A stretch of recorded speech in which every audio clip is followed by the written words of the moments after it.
동행이라고 하는 것은요, 가끔 만나는 사람을 동행한다고 그러지 않아요.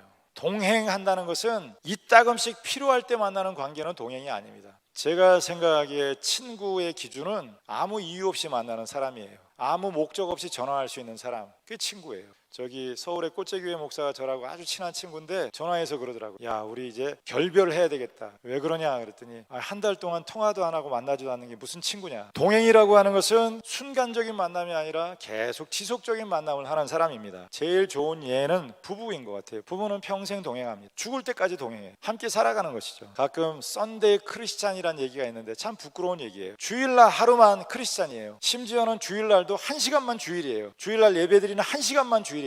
나머지는 전혀 하나님과 상관없이 살아가는 거예요. 제 말은 꼭 교회 와서 살아야 된다는 얘기가 아닙니다. 직장을 가든지 가정을 가든지 어디가 있든지 하나님과 동행하는 삶을 살아가는 것입니다. 저는 여러분이 매 순간 하나님과 동행하는 삶을 살아가는 성도님들이 되시기를 주님의 이름으로 축원을 드립니다. 구체적으로 하나님과 동행한다는 것은 무슨 뜻입니까? 사람은 같이 차 마실 수 있습니다. 사람은 같이 식사할 수 있어요. 같이 여행할 수 있습니다. 같이 길을 걸어갈 수 있어요. 근데 하나님과는 어떻게 동행을 합니까? 하나님은 영이시니 사람과 같이 육신이 없습니다. 그 하나님을 어떻게 동행하며 살아갈 수가 있습니까? 그래서 여기서 동행한다는 얘기는 하나님을 예배한다는 뜻입니다. 노아가 하나님과 동행했다는 것은 그의 평생에 하나님을 예배하며 살았다는 거예요. 그의 조상 아벨이 거룩한 제사를 드려서 순교자가 됐죠. 그것처럼 노아는 아벨의 산 제사를 드리면서 살았다는 거예요. 어떻게 하나님과 동행하겠습니까? 하나님을 예배하는 자, 그 이름을 부르고 그 이름을 찬양하는 자, 그가 하나님과 동행하는 삶을 살아가는 것이죠. 예배하는 자는 두 가지 특징이 있습니다. 첫 번째, 예배하는 자는 자기를 의지하지 않습니다. 세상 살지만 나를 신뢰하지 않아요. 사람을 신뢰하지 않습니다. 하나님을 의지해서 살아갑니다. 또 하나님을 예배하는 자는 자기 뜻대로 살지 않습니다. 자기 마음대로 살지 않아요.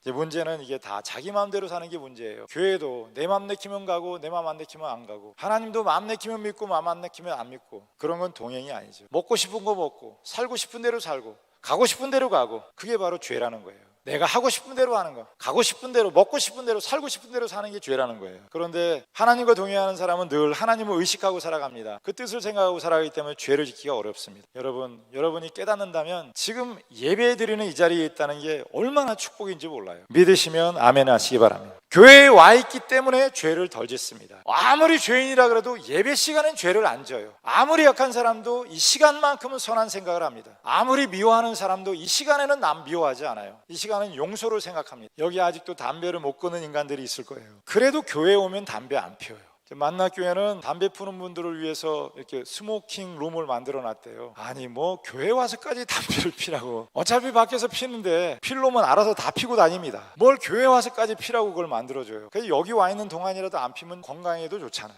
교회에 와 있는 것 자체가 하나님과 동행하는 것이고요, 교회에 와 있는 것 자체가 죄와 멀어지는 것이고 하나님과 동행한다는 것입니다. 교회에서 이따금씩 결혼 예식을 할 때가 있습니다. 그런데 특징이 하객으로 오는 사람들은 하나님 안 믿고 교회를 다니지 않은 사람들도 많거든요. 그래도 교회에 오면 담배를 안 펴. 본당에서 담배를 피는 사람은 없어요. 담배를 펴도 밖에 나가서 핍니다. 우리 교회 주차장은 지역사회에 이렇게 개방이 돼 있어요. 주중에는 사람들이 이용을 많이 하는데 참 고마운 게 아무리 안 믿는 사람이라도 교회 주차장에서는 담배 안 핍니다. 밖에 나와서 들고서 밖에 나와서 펴요. 불신자라 그래도 교회에 오면은 그러면 안 된다 생각을 해요. 여러분 어떻게 하면 죄를 멀리할 수 있겠습니까? 방법은 단순해요. 그냥 교회에 와서 살면 됩니다. 교회를 자주 오시면 돼요. 매일 한 번씩 교회에 온다면 죄를 멀리할 수 있어요. 교회에 왔다는 것 자체가 여러분 인생을 하나님이 지배하고 계시다는 그런 뜻입니다. 주중에 여러분 교회는 꼭 주일날만 오는 걸로 알고 계시는데 많은 사람들이 교회를 드나들어요. 그리고 구석구석에서 기도하는 사람들이 많습니다. 지난주에는 한번 사무실에 있는데 누가 이렇게 노크를 해서 보니까 성도님 한 분이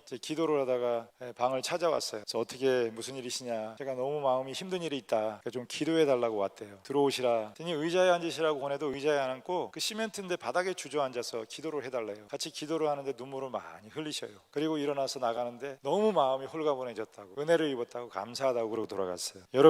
여러분이 어떤 직책을 가졌는가 중요하지 않습니다. 여러분이 어떤 사람인가가 중요하지 않아요. 여러분이 어떤 자리에 있느냐가 중요해요. 여러분이 아무리 높은 직책을 가지고 있어도 술집에 있으면 술꾼입니다. 도박장에 있으면 도박꾼이에요. 여러분이 아무리 죄가 많다 그래도 교회에 오면은 성도예요. 성도. 거룩한 무리에 들어가는 것입니다.